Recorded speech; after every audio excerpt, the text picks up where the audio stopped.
Sun, kamang oman dititah kungma ngan hanjakal eueuh mang omana tepangkeun ieu kelompok 5 anu garaya eueuh tandingna.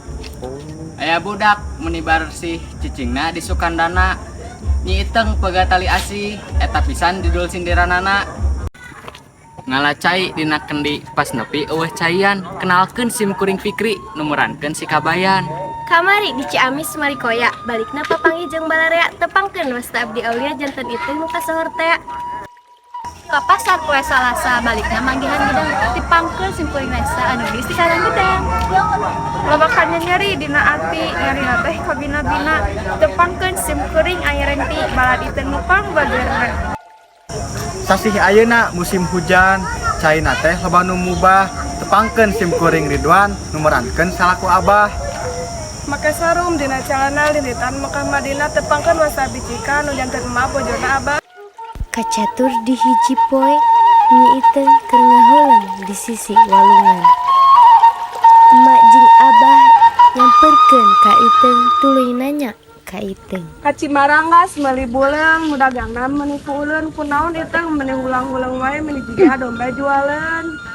Ka warung meuli obat puyeng aya combro anu gaaleun. Ih wajar atuh Iteng ngaheuleung da kabayan teh kasebeuleun. Pangandaran pamarican reapisan tatangkalan kunaon kitu kabayan ku Abah juang paehan. Ka pasar meuli pakaian, ka warung meuli manisan. Ih Abah tong dipaehan da eneng teh bogoh pisan. Tuluy, emak, Abah, Iteng, uih deui ka saung. Kabayan datang jeung babaturana bade nepangan. Assalamualaikum. Waalaikumsalam. Di Pangandaran loba kumang loba bule nu harideung kumaha Abah emah daramang sim kuring rek tepangan Iteng.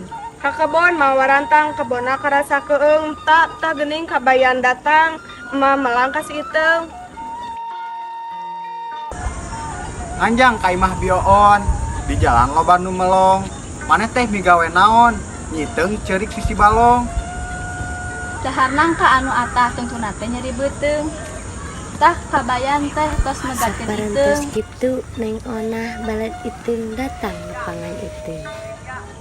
Mawa sangu ngan sakepeuk. Inditna poe Salasa. Tah Abah kabayan teunggeuh pek mangga tong asa. Ini bareng ka sakola di jalan manggih pala teh heula Abah teh heula kabayan rek ngomong heula. Indit ka pasar jeung mama aya nu galon nuturkeun. Sok atuh rek ngomong mah ku Abah cuang dengekeun.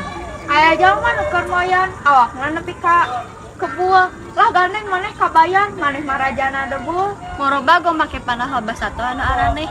Lah maneh gandeng Onah da lain urusan maneh. Kacitan deui ngalahurang jeung parawan.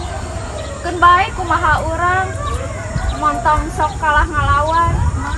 Si Ici keur nyeusul merdeng beungeutna kacida sangar. Garandeng maneh garandeng tong kalah nambahan jangan. Mang Sumanto keur nyarian beuteung geus dahar di ten sirian.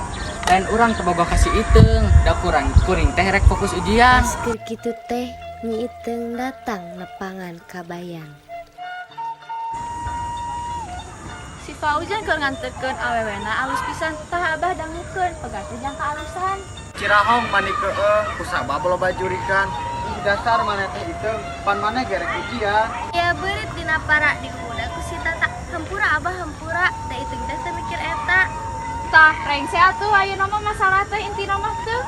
Si Cila kaboga si Fauzan, hanjaka kalaka pepegatan. Mun bogoh tong kamalinaan, ayeuna mah fokus ujian. Obat leho make insana melina di Neng Yuliana. Hatur nuhun ka Marantosana sakit di kelompok 5. Assalamualaikum warahmatullahi wabarakatuh.